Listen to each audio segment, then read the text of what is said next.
తర్వాత రియాక్షన్ ఎలా ఉందో అడిగి తెలుసుకుందాం sir. Hello Tirupati,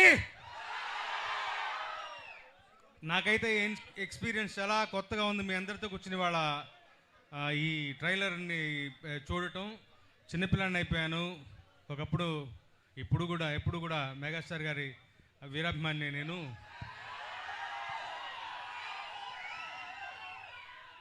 Anil Ravipudi film అని చూడంగానే ఒక ఎక్సైట్మెంట్ వాళ్ళ రోజున అందరిలోకి.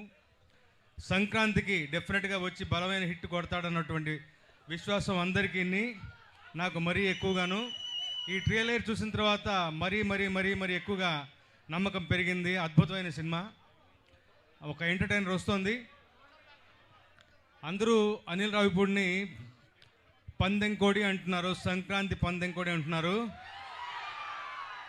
నేనంటాను సంక్రాంతి రెక్కల గుర్రం అంటాను. రెక్కల గుర్రం మీద ఎక్కింది ఎవరు? అది సంగతి. అసలే రెక్కల గుర్రం దాని మీద ఎక్కింది మరెవరో కాదు, మెగాస్టార్ గారు. ఆయన ఫోర్ట్ అది, ఆయనకి బలమైనటువంటి విషయం ఎంటర్టైన్మెంట్. ఎంత బాగా పండించారు ట్రైలర్లోనే. ఇంకా మరోసారి చూడాలనిపిస్తుంది నాకు. ఈ 2.5 నిమిషాల ట్రైలరే ఇలా ఉంటే 2.5 గంటల సినిమా ఎలా ఉండబోతాం ఈ ఊకే వదిలేస్తున్నాను. సంక్రాంతి బరిలో ఘనమైన విజయాన్ని నమోదు చేయడానికి మన శంకరవర ప్రసాద్ గారు వస్తున్నారు, మన అందరినీ గొప్పగా అలరించబోతున్నారు. ఆల్ ది వెరీ బెస్ట్ మన శంకరవర ప్రసాద్ గారు. All the very best to the team. Sahu గారు, మెగా ప్రొడ్యూసర్ సుష్మితా గారికి అందరికీ కూడా అభినందనలు తెలియజేస్తూ సెలవు తీసుకుంటాను. Thank you so much.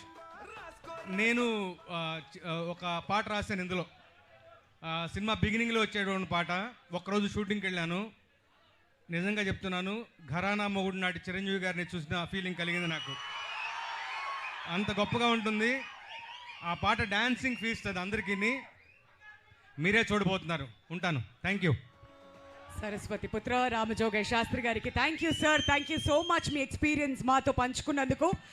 And ఇప్పుడు ఇంత అద్భుతమైన సినిమాని మన ముందుకు తీసుకొస్తున్నటువంటి producer or mega producer Sushmita Konidela గారిని కొన్ని మాటలు మాట్లాడవలసిందిగా రిక్వెస్ట్ చేస్తున్నాం. సుష్మితా గారు ట్రైలర్ చూస్తూ